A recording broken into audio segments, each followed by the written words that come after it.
The beat will not fall exactly, but there'll be that little room through which you'll go, you'll breathe there. So that's the magic. And You want to miss some of the punches. It's okay. எல்லாமே கரெக்டாக பண்ண வேண்டாம். Sometimes that day will turn out to be better. How do I sing on the street, standing on the pavement? I don't know.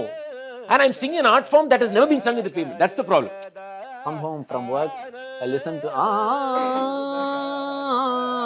that's good enough. Everything is reset. The extent in which it can go, if it happens, if you get arrested, whom to call, that level of planning we do.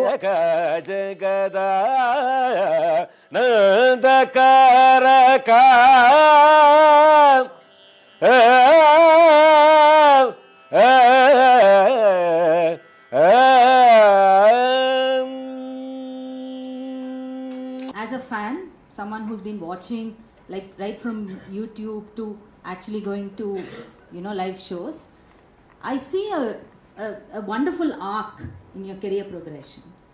So say from this is dedicated to you, say from Ranjani Gayatri Urutra Pudikra, have you seen, how do you see yourself today as you finish our experience and you're ready to take it on? Do you see this arc in front of your eyes? Absolutely. Yeah. So I think I've definitely been influenced by Krishna or so many other creators in the film industry, for example. Somewhere I wanted to bring in purpose, not message is a very beaten up word. Yeah. Purpose somewhere, even when I started, of course, I started when I was 40, so I already fathered my children, so I have kids. There is some ஒரு parental uncle attitude என்னன்னு தெரியல. You want to tell all the good things. You want to somehow pass on all the good things to your children. And one of the thing is like positivity. The Ranjani Gayatri comedy starts with that positive thing. Let's look at so comedy is all about rant about things in the world. I said, man, let's just talk about all the good things in the world. Somehow figure it. I thought that is my, in a way, it may be an interesting voice. It may be an interesting challenge. It also made me write differently. Like I wanted to write about how the RJs and BJs talk very fast. Very fast, right? And DD doesn't talk. They still have the old way. They relaxed up, பொறுமையா, no hurry, right? Even now, I thought my initial reaction was, "Hey, எங்கடா இருக்கீங்க? The world has changed. What are you guys doing?" I mean, that was the initial thought. When I thought how I watched my TV, how TV has changed, I wanted to comment on. Then I said, this is probably the coolest thing. Let's talk about the positives. So this, you should calm down. There is DD. This thing is, the life is a circle. So that comedy worked, and that I found my calling. Somewhere I figured, let's figure a purpose. Purpose was my initial thing. And Alexander Wonderland had a very simple purpose. Like faith. Faith gives you that comfort. That comfort is so beautiful. And so music gives you that. It's a drug. In a way, I mean, I didn't say drug. I said it's like listening to Ilayaraja. Man, I come home to work. Come home from work. I listen to that's good enough. Everything is reset. So that's how the show started. So ஒரு மாதிரி glorifying faith, glorifying this music, that feelings, all that was good. From then on, so finding the purpose, ஒரு மாதிரி, of course, Krishna talks about, don't you have to let the world influence your art? Why do you have to keep your doors closed? கதவை திற, காற்று வரட்டும். இந்த ரேஞ்சில் that is Nityananda's quote, but not எனக்கு கொஞ்சம் பயம் வந்துருச்சு. தப்பா புரிஞ்சு போறாங்க எல்லாரும் அப்படின்னு. நல்ல வேலை. கதவை திற, வீடியோ கேமரா வரட்டும். So anyway, and of course, somewhere I realized even Bharatiyar, great poets, use their art for purpose. திருப்பள்ளி எழுச்சின்னு ஒன்று எழுதுறாரு. He comes from his Brahminical background, but he uses that for freedom. Yeah. He uses that எல்லாத்தையும் அவர் வந்து பர்பஸா அப்படி பார்த்துருக்காரு. So somewhere I figured, yeah, beyond, I mean, of course, I want to tell whatever I want to tell my children, whatever I want to tell myself should be the one that I should go on stage and tell my audience also. And by that time I was comfortable. Oh, there are enough people who love me. So ticket selling is not a problem.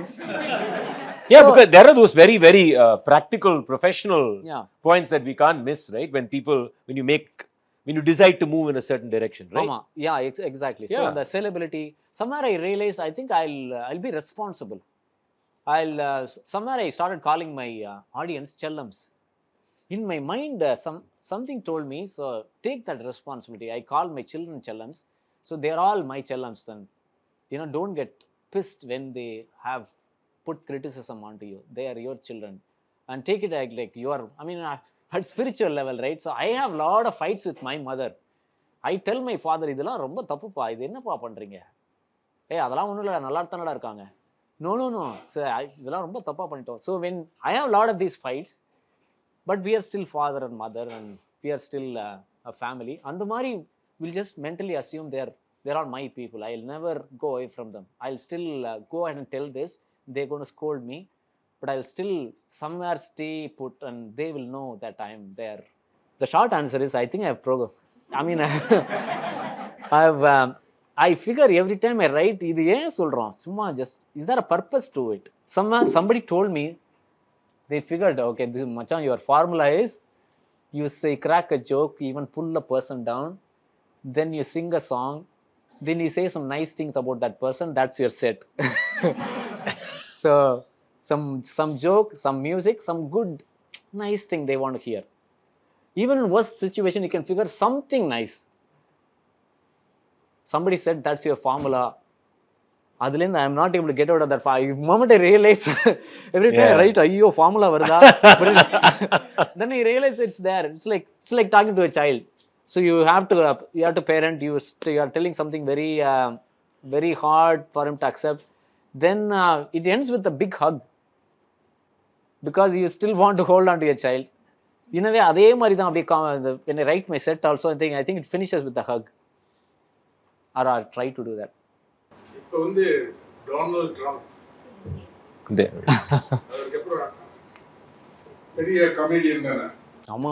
Yeah, unbelievable. Yeah, he's a showman, time showman. I think he's the king of it all now. Big time showman, big time reality show. Oh, Zelensky ஒரு professional comedian. Oh yeah, I just couldn't believe it at all. I mean, if the show itself is like that, imagine the rehearsal. Yeah. And also, and for sure, there was nothing accidental about it.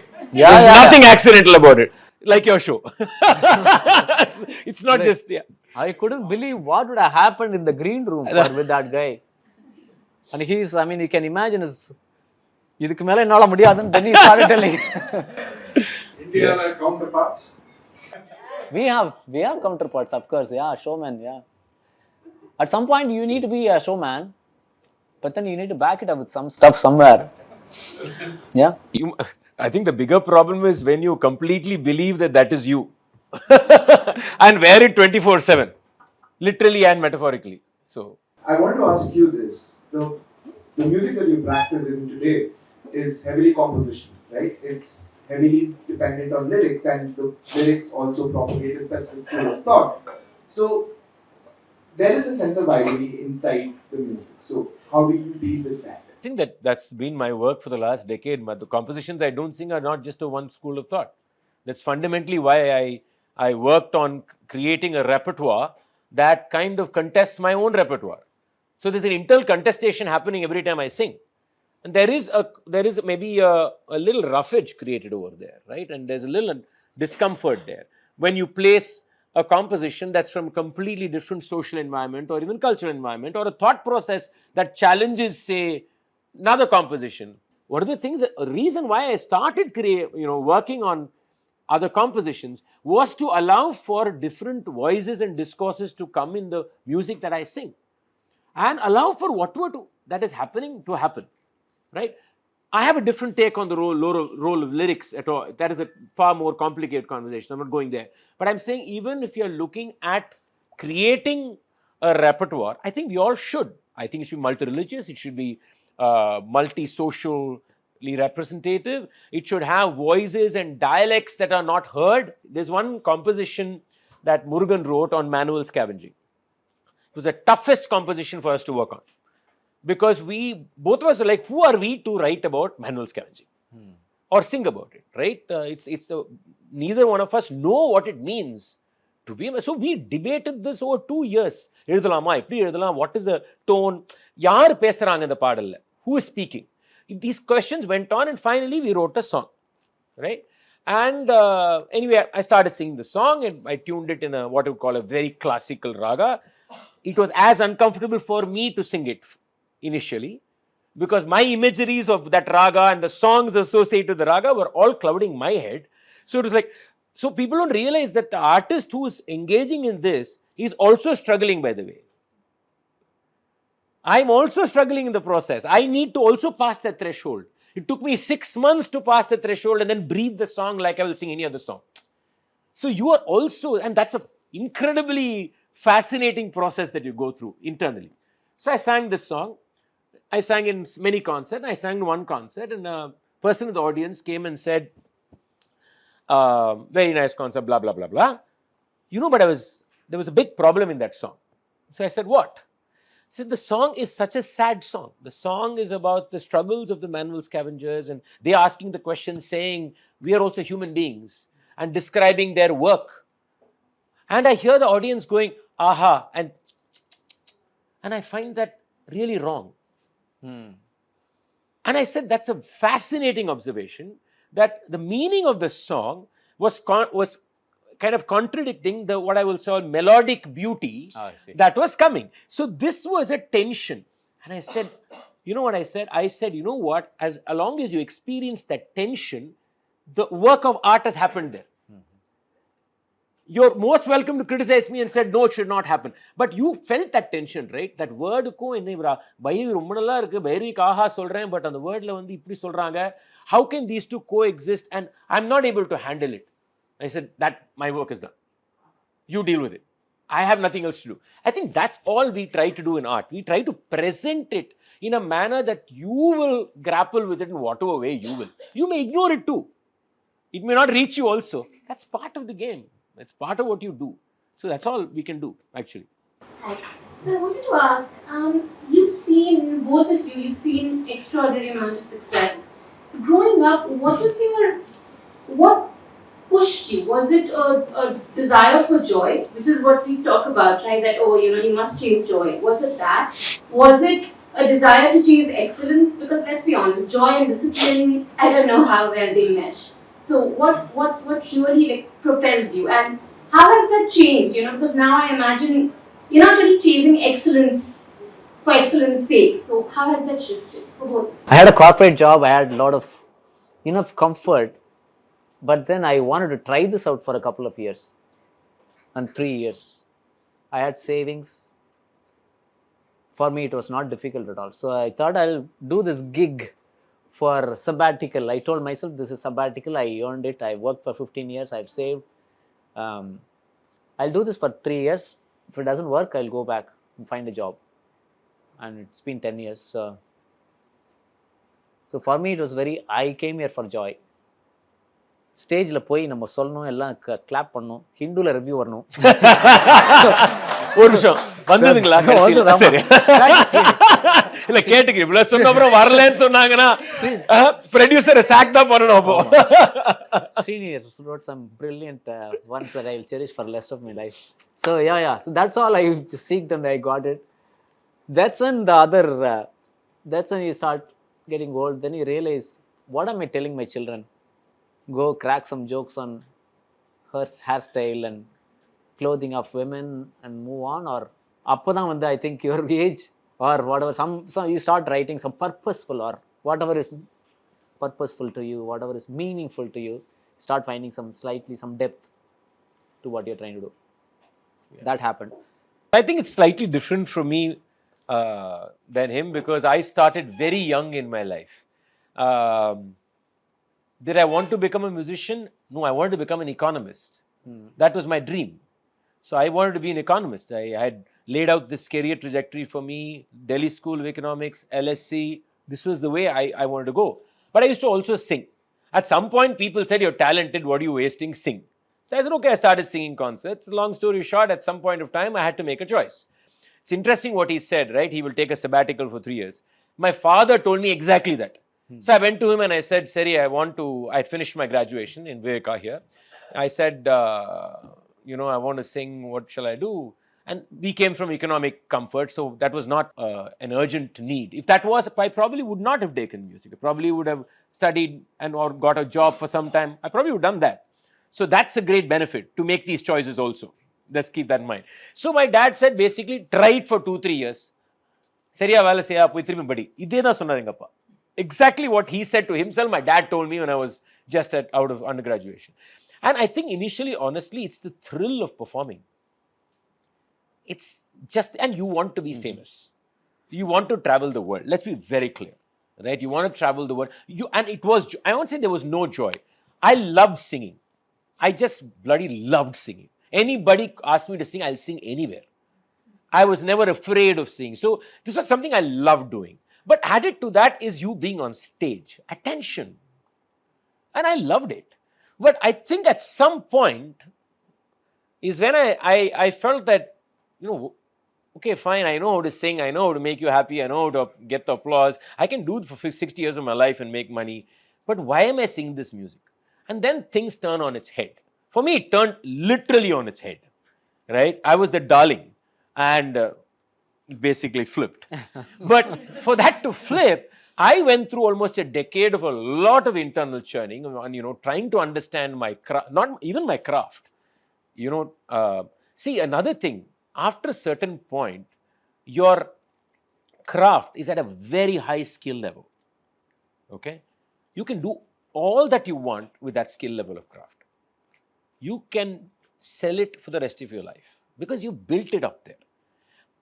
But that is also very, very risky because that craft becomes your art. The craft is not your art. Like I always think the word perfection is a wrong word. I'll tell you why. I sing perfectly in tune. I sing like clean. Those are not necessarily moments of great art. Right. If that is true, AI will do a far better job than any of us here. Any of us here. Why AI? Any computer will do it now. So what is it that makes art something else than being perfect? Perfectly in pitch, perfect in tune. He does his delivery, the timing is perfect, the tone is... No, there is something else. And I have found that the most profound moments of any art happen when none of this is actually perfect. Right. That's the most incredible part of art. It's the lines are not... Everything is not perfect. But then there is something in between. Right? There is even probably a crack in my voice at that moment. I probably sang that swara just a shade lesser than it should be. But there was a character and emotional investment in that experience. We can all say this, when we are emotional, our words don't come out right. Our body language is not perfect. Just think of that. So when you're making the most profound emotional piece of artwork, everything cannot be in its perfect position. There is that little, that's human beings. There's that little thing that will move. The beat will not fall exactly, but there'll be that little room through which you'll go, you'll breathe there. So that's the magic. And that, once you learn that, you realize you're here for something else. You're not here to just make people happy and clap home. And then you ask this question of why am I making music? Who's listening to this music? Why is somebody not listening to this music? And then I think joy, the meaning of joy itself changes. It is not just the pleasure. It's not the joy of being happy. It's the joy of being in the moment, I guess. Absolutely. As professionals, you plan, you script, you have a pretty good idea of what it's going to be. So what is the scope or room for spontaneity in a performance like yours, and similarly in music?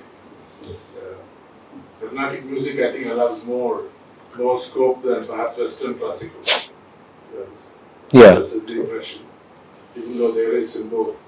So, how much is scripted? So, spontaneity has what? If you put it in percentage terms, will it be 10%, 15%, 20%? For me, it's 10 to 20. There are some comics who will just go off script for quite a while. They call it crowd work. Some guys are very good at it. What do they call it? Crowd work. Crowd work. They work. Crowd work, is it? Crowd work. They go like, what's your name? What do you do? ஓ அந்த மாதிரி ஓட்டுருவாங்களா? Then you keep going. It's I do that very minimally because I have syllabus to cover, as I say. I've written quite a bit to go to present. But then the whole art of stand-up comedy is to present as if you are spontaneous. But I've written out the whole thing and I've practiced as if, even this I practice.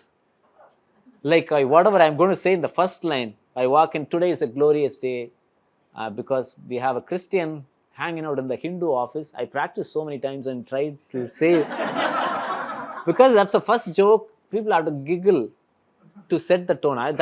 In my mind, that's what it is. And that giggle is very priceless. Because that sets But I'm the going to tone. challenge you on that. Ayyo. Okay, hang on. No, I'm going to challenge you on that. Rock the boat. Huh? Before that, you also must be thinking of boundaries. How far can I go? What can I push? Where should I stop? But that's already in the script. And that I've already reviewed with folks within the close circle. So what is going to happen? There's an internal assessment committee. Internal assessment. Exactly. Which includes my wife. So how much, what kind of calls to expect, this weekend after I finish that show? The extent in which it can go, if it happens, if you get arrested, whom to call, that level of planning we do, and we tend to at least, இதுக்கெல்லாம் அது வராது, இதுக்கு இவ்வளவு தான் வரும். So risk assessment, I think maybe I need to follow your track now. I don't seem to have that system in place. No, but I'm going to challenge you on that. I'll tell you why. Okay, it's completely scripted. It's all written. But you will agree that first sentence, I'm a Christian and Hindu, right? One day it will work, one day it will not work, right? It will not work, okay, hang on. So what worked on that one day which did not work on the second day? It's the same script. You practiced it 100 times. Yeah. It worked one day, it didn't work another day.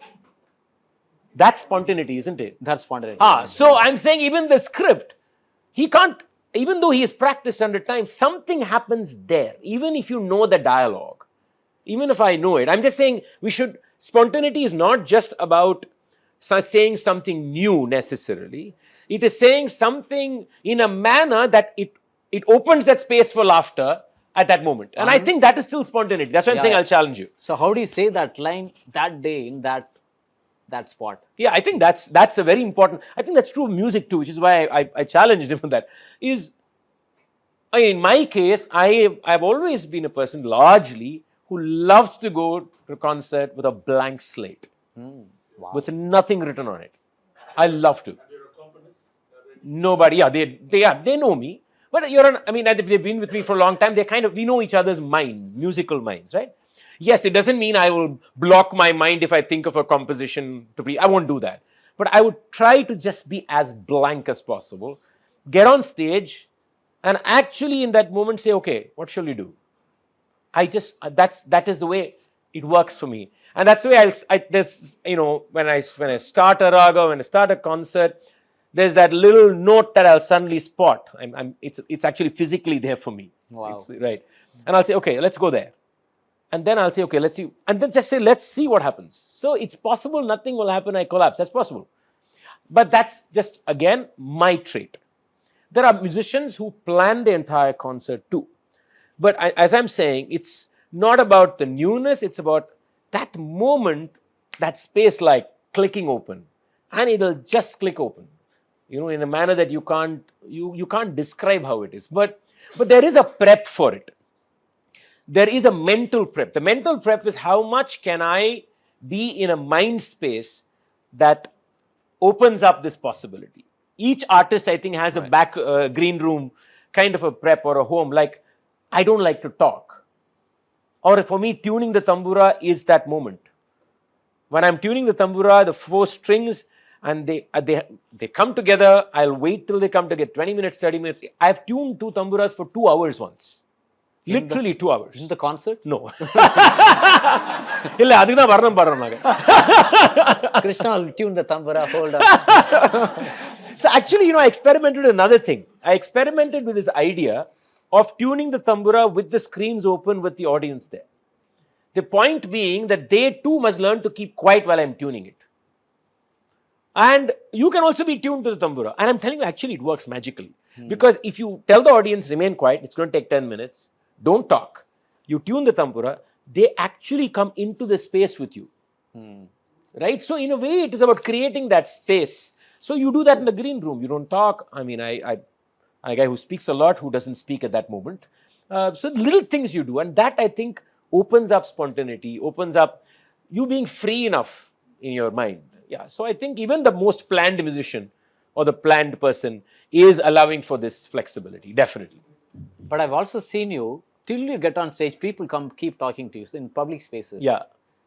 Like, I can't do that. Yeah, sometimes, so I'm sometimes nice and sometimes I'm not nice. Yeah, it can be quite hard. Yeah, it is very hard. I thought you should rest your voice. It's not just voice, it's mental. I think it's mental. Yeah. You know, they're being very sweet, very kind. I mean, they're not, you know, they'll come and say, can I take a photograph, you know, and I'm like, I don't want to be talking. For me, actually, I'm worst to be met after a concert. How do you? Yeah, I'm terrible. But I put up sometimes I'm outright, I will just walk and look through you.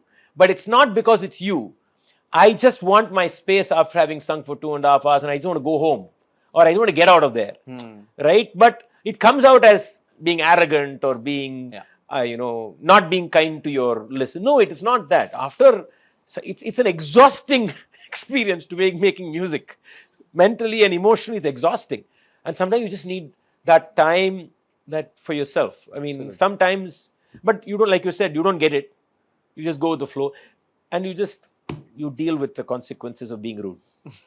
I really enjoyed Alex's programs and Krishna sir's music also. One simple question, I don't know whether it's right. I want to know how you people handle criticism. Krishna gets the bags. நான் இப்போ இதுக்கு எப்படி பதில் சொல்றதை நான் யோசிச்சுட்டு இருக்கேன் இப்போ. கிருஷ்ணாலாம் கம்பேர் பண்ணுவேன் எனக்குடா ஒண்ணுமே இல்லைங்க. I get hugs. I mean, it is very, very, it is hard only, but I think that's part of your, I mean, you quit a job, you're doing this full time, so you sit with, I mean, I have a supportive family, we talk about it. I try some, like one of the things that helped me is every time it's like my children's yelling at me. So I try to tell myself. என்னால சொல்ல முடியாது. எனக்கு செல்லமே கிடையாது. So at least they are telling me. அந்த மாதிரி I try to tell, but then sometimes I get very upset. It's I mean, of course every feedback shapes you, you can't படிச்சிட்டு ignoreலாம் பண்ண முடியாது. No. It keeps playing in your mind. So I think that the first reaction is a normal for everybody. Across, you know. Yeah. The first time you say, look, I'm keeping aside trolls and keeping aside that because adu patti pesradhe waste. I ignore. So I'm talking about criticism done in some amount of decency, at least what degree of decency. The initial reaction for every person is going to be hurt or anger or wanting to react. This is normal. What I do is I will just let that happen in my head, let it pass, leave it and go away. I'll come back to it maybe in the evening or the next day and read it again. Because I've gone through that process of feeling irritated or hurt. Because when you're heated and hurt, you can't read. You can't actually understand what is being said. Then I'll come back to it maybe the next day and then I'll read it again. Or I'll listen to somebody saying something again. And sometimes there may be something for you to think about in it. Maybe some point you get. It is distinctly possible you will get it. So I believe you can come back to it sometimes. Immediate don't. The other thing is I've learned is when I want to react, I write my reaction down for myself. I do that many times. I actually write it down. So there are many draft emails that I have. That you know you won't send, but you wrote it. அனுப்பிச்சே வச்சுங்க. அவளதான் இருக்கிற கந்தரகோலத்துல 4 பங்கு ஆயிடும். So it helps in many ways. So, but I think everybody kind of develops different ways of being able to engage with. You can't. Important thing is you can't discard criticism. You can disagree with it. You can not think it's important for you.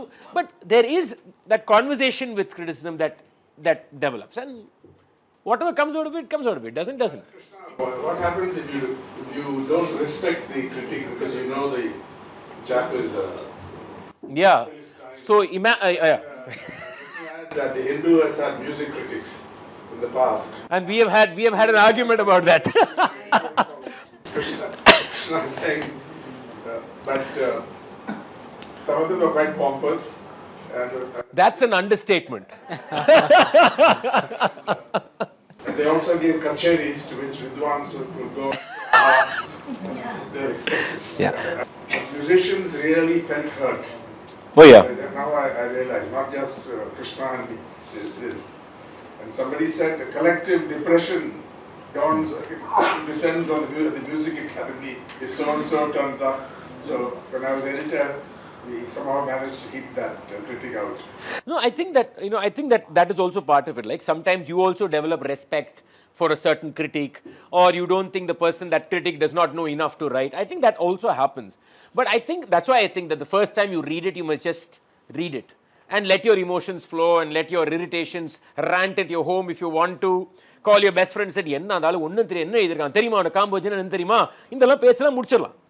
முடிச்சிட்டு when you come back to it, sometimes even from a person who you don't think knows, is not deep enough, sometimes there is a stray statement that comes in and says that makes you think, and I think that's still valuable. Yeah. And I think that's still valuable.